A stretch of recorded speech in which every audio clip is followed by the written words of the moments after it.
Welcome to the Deep Dive, your shortcut to being well-informed. We're jumping straight into the Matador Resources Company, that's MTDR, their Q3 2025 earnings call from October 22nd. Yeah, and this one's interesting because if you just glance at the headline numbers, you think, wow, blowout quarter. Absolutely. Record production, big beats across the board. You'd assume the market loved it. Exactly. Operationally stellar. Management sounded really pleased. But then you look at the market reaction, swift and, well, pretty painful. Down 9-10% right after the call. Yep. So our mission today really is to figure out that divergence. How does a company crush estimates, hit records, and still get punished by investors? It seems like it boils down to that classic tension, right? Near-term spending versus the long-term view. That's the heart of it. The trade-off between capital spending now and the quality of the assets they're building. Okay, so let's establish just how good those numbers were first. That financial beat. Let's start with earnings. Right. So adjusted earnings per share, that's the number Wall Street really watches it, came in at $1.36.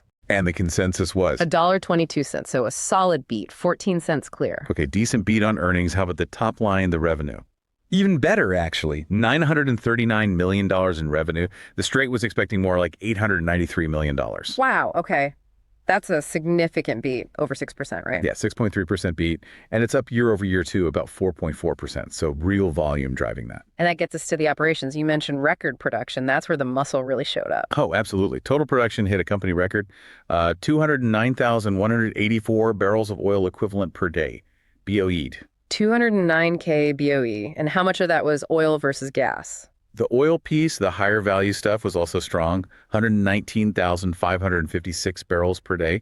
That's up 19% year over year. The total BOE figure was up 22% year over year. Huge increases. Generating that kind of volume must mean serious cash flow. It does. Operating cash flow, $721.7 million for the quarter. And adjusted free cash flow was $93.4 million.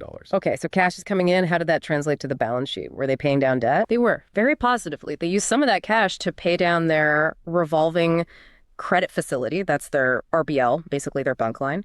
Took it down by $105 million just in the quarter. So where does that leave the RBL balance? Just $285 million now. And they've got tons of liquidity, around $2 billion available. Leverage is comfortably under 1.0x. Less than 1 times debt to earnings. That's pretty healthy for an E&P company.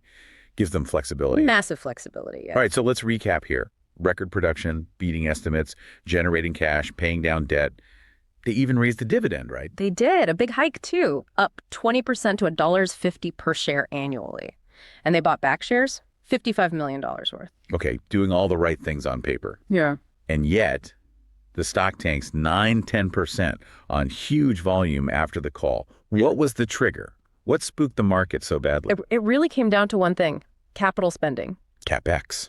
Ah, the dreaded CapEx increase. Exactly. The market perceived it as a lack of capital discipline, even if management argued otherwise. That's like kryptonite for energy investors right now who just want that immediate free cash flow. So let's put a number on it. How much did they raise the guidance for 2025 spending? Significantly, the full-year DCE CapEx, that's drilling, completion, and equipment, was lifted to a range of $1.47 billion to $1.55 billion.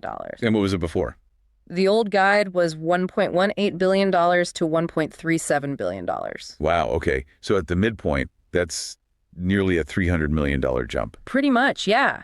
And for the market, especially maybe generalist investors, that jump just reads as lower free cash flow yield, period. Less cash available for buybacks or dividends in the immediate term. Right. Even if the company says, hey, we're spending this on really, really good projects. Which is exactly what Matador argued, wasn't it? They weren't just throwing money away. No, they push back hard on that narrative. They stress that this spending is funding extremely high return wells. We're talking rates of return over 50%. And what about the wells themselves? What makes them so good? Well, the extra money funds 12 additional wells in the 2025 plan, bringing the total up to about 118 completed wells. And they emphasized these aren't marginal wells. They expect them to be big producers. 1.1 to 1.2 million BOE type wells. BOE meaning barrels of oil equivalent over the life of the well. Correct. And significantly, half of those new wells are in their Antelope Ridge area.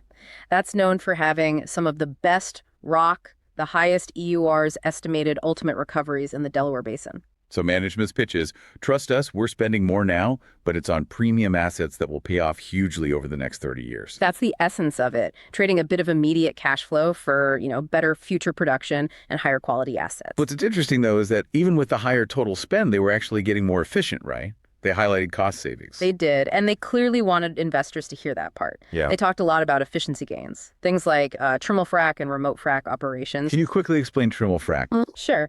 It basically means they can hydraulically fracture 3 wells at the same time from one well pad.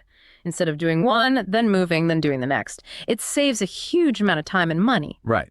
So these techniques, how much efficiency did they say they gained? They put a number on it, about a 20% uplift in completion efficiency, getting the wells stimulated and ready to produce 20% faster or cheaper. And that must have impacted their cost per foot, drilled and completed. It did. It allowed them to actually cut their guidance for D&C cost per foot.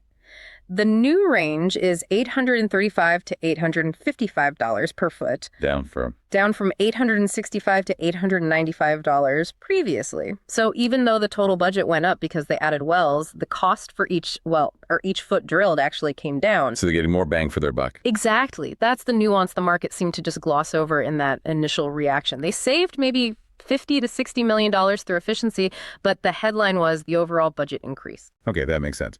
Now, the market always looks ahead. So higher spending in 2025.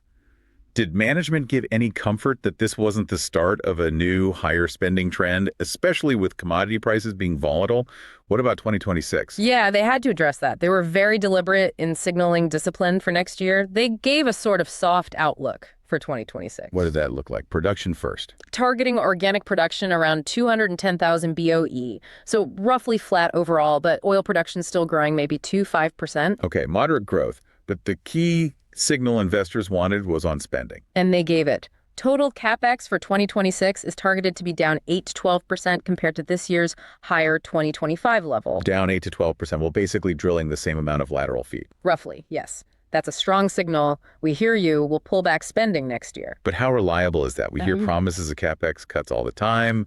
Did they talk about what happens if oil prices really fall off a cliff, say back to $50? They did address that. They emphasized this 2026 outlook is preliminary, it's flexible, the formal plan comes in February, and they specifically mentioned if we see, persistent $50 oil or worse, they are not locked into these targets. So they have levers to pull.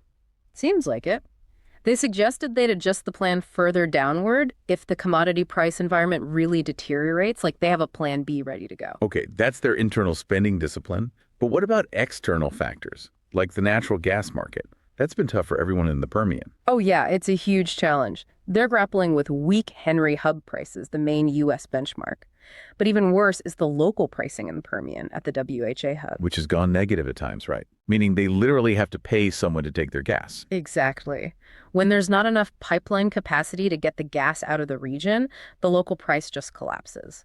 Matador actually said they strategically shut in some production for a few weeks recently during pipeline maintenance to avoid selling gas at those really terrible negative prices. Show some flexibility, I guess.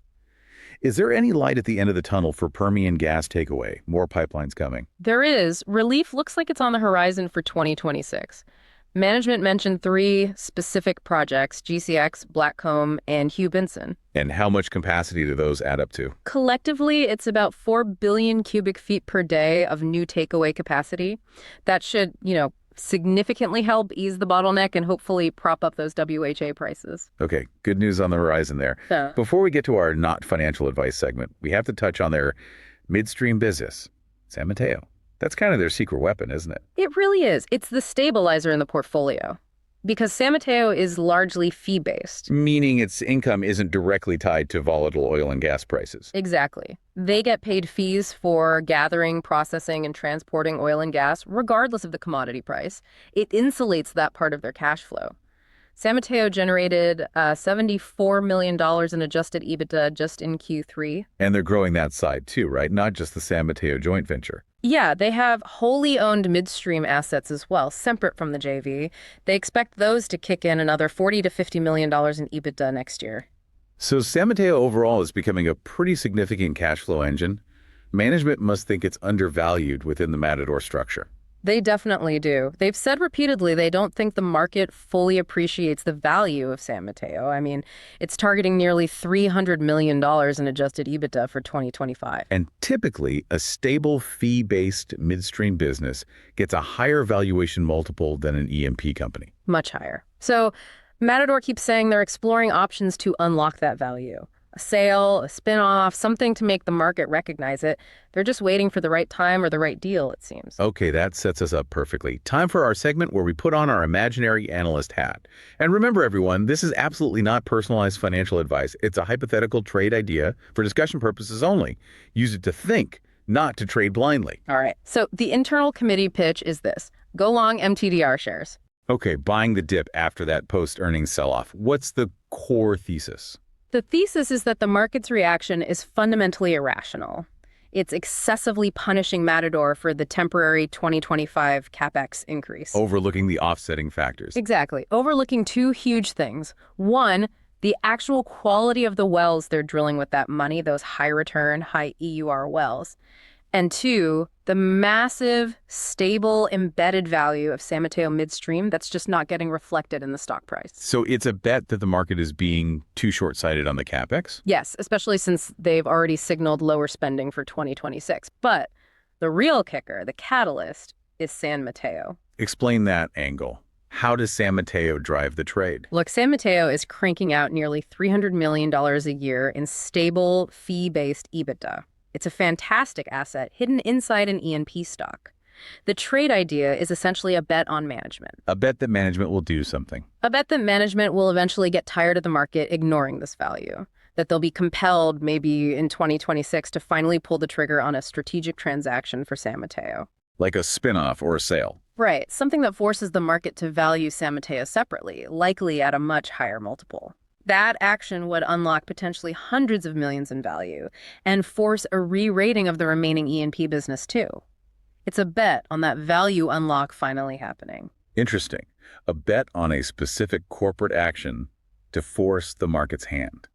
A compelling narrative, but definitely hypothetical. Strictly hypothetical, but it's where the hidden value story lies right now, I think. Okay, so let's wrap this deep dive up. The core tension is clear. Matador delivered fantastic operational results, records, efficiencies, returns. But investors zeroed in on higher near-term spending and the macro worries. And management's response essentially is, we play the long game. The CEO even talked about their history, how they built the company from an accumulated deficit to over $3 billion in retained earnings by focusing on well economics over 30 years, not just today's oil price. They mentioned making successful investments even when oil was, what, $20 a barrel? Exactly. Prioritizing long-term value creation over short-term market sentiment. So they're sticking to their knitting, focusing on long-term returns, while the market seems fixated on immediate free cash flow yield. It leaves you, the listener, with a fundamental question to ponder. Did Matador make the right strategic call, investing heavily now in premium wells for the future? Or did they misread the room, spending too much in uncertain times and sacrificing that crucial near-term cash flow investors crave? Where do you fall in that debate? That's the key takeaway to consider from this quarter. Thanks for joining us on The Deep Dive.